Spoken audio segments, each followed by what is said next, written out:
মাত্ৰ 30-ৰ পৰা 40 মিটাৰ মান ৰাস্তা পাৰ হওঁতে 40-ৰ পৰা 50 টকাকৈ ভাড়া লয়, যিটো আমাৰ দুখীয়া মানুহৰ পাৰ হওঁতে বহুত অসুবিধা হৈছে।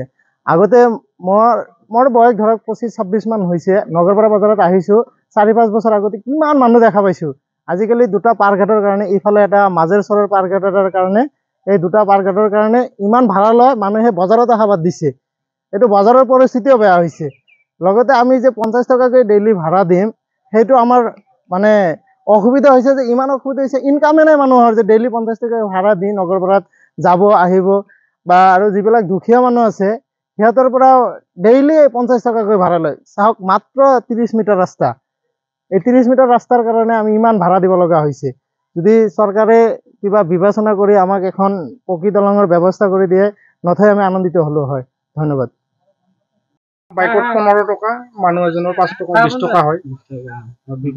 দুইপাৰ হলে 40 টকা এখন বাইকত। এটা কিমান জায়গা হ'ব, কিমান ডিসটেন্স, কিমান নদী আছে, এটা কিমান ডিসটেন্স কিমান হিচাপ কৰা নাই আৰু নদীটো হিচাপ কৰা নাই। ছবিটো এটা আইডিয়া আছে। এটো সাৰ্ভে যে হৈছে, সাৰ্ভেটো মতে কিমান কিলোমিটাৰ বা কিমান এতিয়ালৈকে তাৰমানে আমি হিচাপ কৰা নাই কিমান মিটাৰ হয় কি কথা। এইটো আভ্যন্তৰীণ জল পৰিবহন বিভাগে সাৰ্ভে কৰি ভাড়াটো নিৰ্ধাৰণ কৰি দিছে।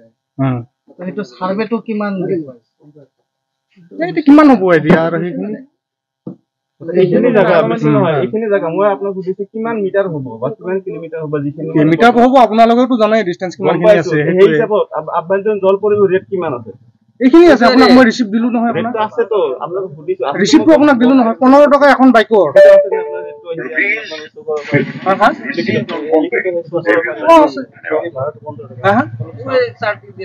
লগত নাই এতিয়া এইবিলাক।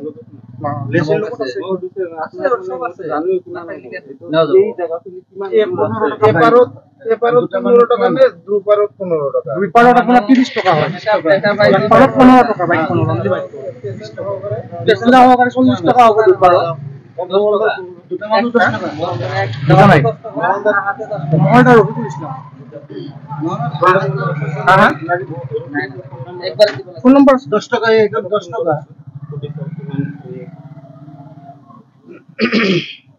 নহয়। আপনি মই এতিয়া যদি যাওঁ 10 টকা হ'ব। 10 টকা আর একটা মানে 10 টাকা আর বাইক হল 15 টাকা 35 টাকা আহাতে আৰু বাইকত আৰু 15 টকা যে হ'ল।